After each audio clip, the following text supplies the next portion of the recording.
I missed that aspect of playing the game of basketball. Being able to challenge what people see as great basketball. I can take a magic pill, put on shorts, and go out and play the game of basketball today. For decades, Michael Jordan was the heartbeat of basketball, a symbol of perfection, competition, and unrelenting will.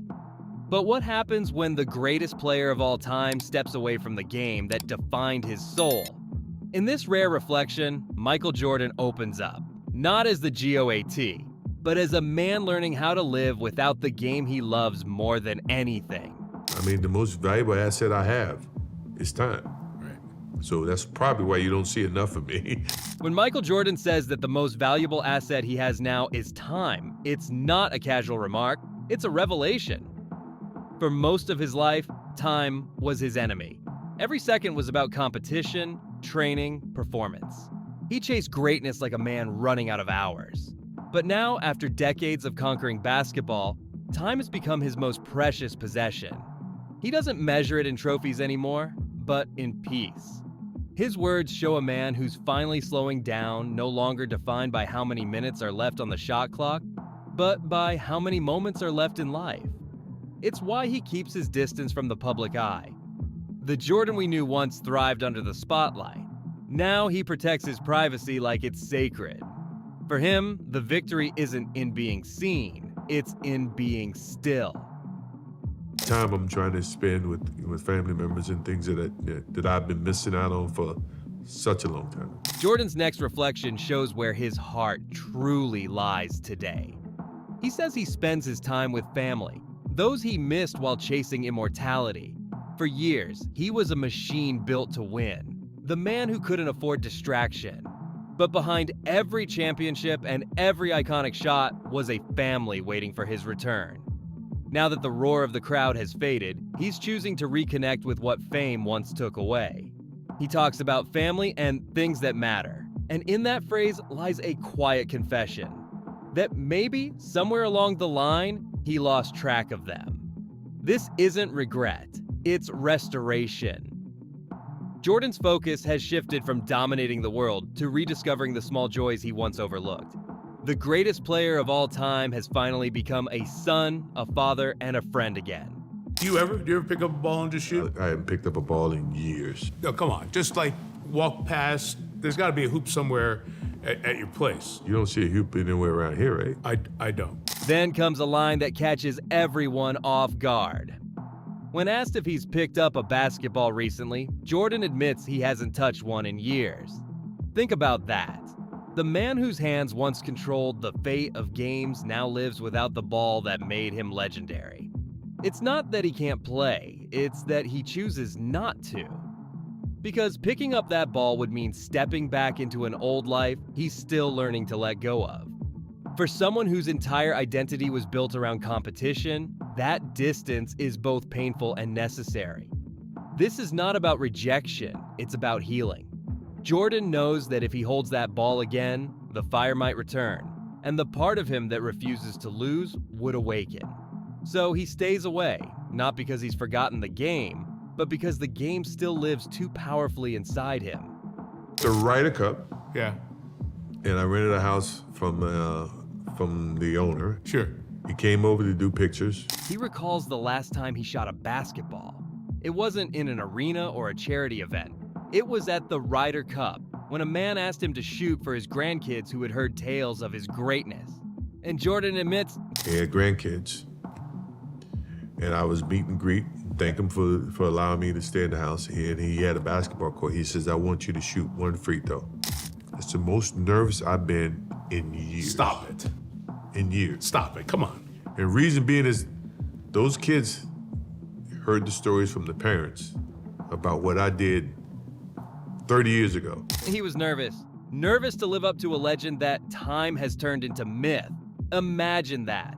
Michael Jordan, the man who hit game winners in front of millions, feeling pressure to impress a handful of kids. It reveals something deeply human, that even icons feel the weight of their own legacy.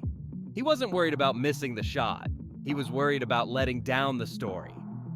Because the myth of Michael Jordan isn't just his, it belongs to generations who never saw him play, but still believe he was something supernatural.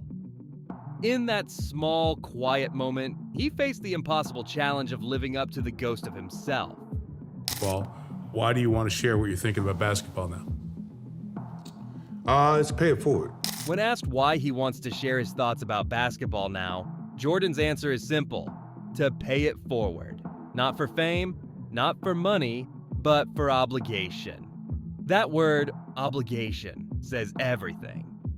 Jordan knows he owes something to the game that gave him everything. He's reached the point where giving back is the only form of competition left. It's his way of saying thank you without using words. The obligation to the game of basketball, not financially. I'm okay. He's aware that his knowledge, his mindset, his experiences, they're treasures that the next generation deserves to learn from.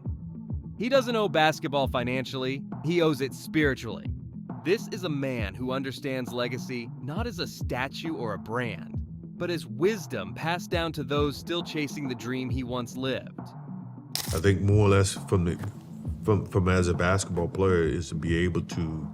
Jordan's idea of obligation runs deeper than teaching skills. It's about teaching values. He talks about passing on messages of success and dedication, about showing young players what true commitment looks like. Pass on messages of success and dedication to the game of basketball. Because for him, basketball was never just about scoring or fame. It was about discipline, obsession, and the daily grind that most people never see. He wants players today to understand that greatness doesn't happen through social media moments. It happens in silence, in sacrifice, in the refusal to settle. Jordan isn't preaching, he's mentoring. He's trying to make sure that his lessons don't disappear in an era that moves too fast to appreciate the craft. In a world that worships highlights, he's reminding everyone what it means to build a legacy.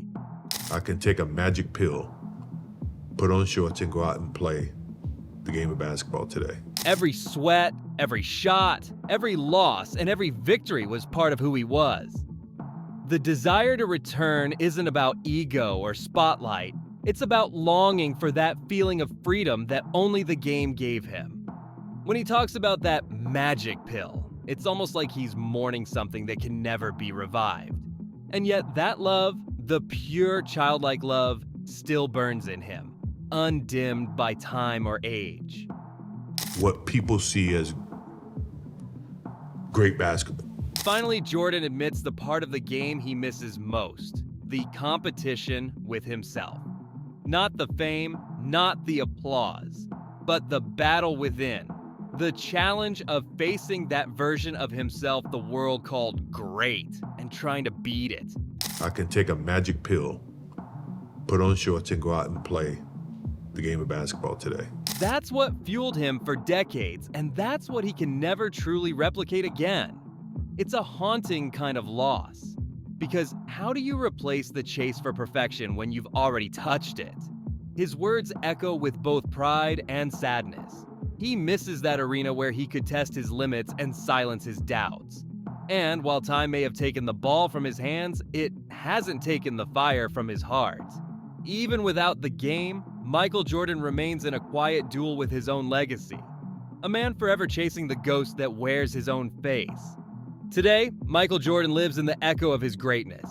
He's learned to find meaning beyond the court, but the game still lives inside him, breathing in every reflection and every memory. He's no longer the man who conquered basketball. He's the man who's learning to live after it. Time has become his most valuable asset, but the game remains his most eternal love. For the rest of us, that's the real lesson. Greatness doesn't end when the game does. It just finds a new way to live.